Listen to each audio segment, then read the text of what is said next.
దీంట్లో మనకి AI pro plus అనే ఫీచర్ తీసుకొచ్చారు. దీంట్లో 5 బెనిఫిట్స్ ఉన్నాయి. ఒకటి ఏఐ ఆటో కూలింగ్ అండి.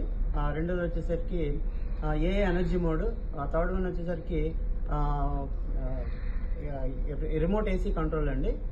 ఫోర్త్ వన్ వచ్చేసరికి వెల్కమ్ కూలింగ్. ఫిఫ్త్ వన్ వచ్చేసరికి హోమ్ కేర్ విజిట్ అండి. ఇప్పుడు ఏ ఆటో కూలింగ్ గురించి మనం మాట్లాడుకున్నట్టయితే దీంట్లో indoor temperature, outdoor temperature, plus set temperature, అలాగే ఆపరేటింగ్ టైంని, ఏసీ ఆపరేటింగ్ టైంని అనలైజ్ చేస్తూ మనకి అవుట్డోర్ నుంచి ఇండోర్ని కమ్యూనికేట్ చేసుకుంటూ మనకి కస్టమర్కి అవసరమైన కూలింగ్ పంపిస్తుందండి. అలాగే ఏఐ ఎనర్జీ మోడ్, మనం స్మార్ట్ థింగ్స్ యాప్ ద్వారా ఏసీని ఆపరేట్ చేసేటప్పుడు స్మార్ట్ థింగ్స్ యాప్లో ఉన్న ఏఐ ఎనర్జీ మోడ్ని ఎనేబుల్ చేసుకోవడం వల్ల మనకి పవర్ సేవ్ చేసుకోవచ్చండి. అలాగే మనకి థర్డ్ వన్ వచ్చేసరికి రిమోట్ ఏసీ కంట్రోల్ అండి. మనకి ఏసీని మన మొబైల్ ద్వారానే ఆన్ అండ్ ఆఫ్ లేదా టెంపరేచర్ పెంచుకోవడం కానీ తగ్గించుకోవడం చేసుకోవచ్చు.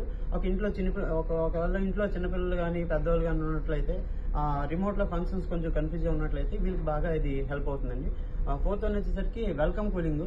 ఈ వెల్కమ్ కూలింగ్ అనేది ఏంటంటే 150 మీటర్స్ నుంచి 30 km రేంజ్ మనం జీపీఎస్ సెట్ చేసుకున్నట్లయితే కనుక మనకి ఇంటికి వెళ్లే ముందు లేదంటే ఒకవేళ ఏసీ ఆన్ చేసి మనం మర్చిపోయి బయటకు వెళ్ళిపోయిన తర్వాత కూడా మనకి ఒక నోటిఫికేషన్ ద్వారా మెసేజ్ వస్తుందండి. ఏసీ మీకు ఆన్ చేయాలా లేదంటే ఏసీ ఆఫ్ చేసుకుంటారా అనే మెసేజ్ ద్వారా మనకి ఏసీ తాలూకా వర్కింగ్ ని మన మొబైల్ నుండే మేనేజ్ చేసుకోవచ్చండి. ఫిఫ్త్ వన్ వచ్చేసరికి హోమ్ కేర్ విజిట్ అండి. దీంట్లో ఏంటంటే ఏసీ వర్కింగ్ అవర్స్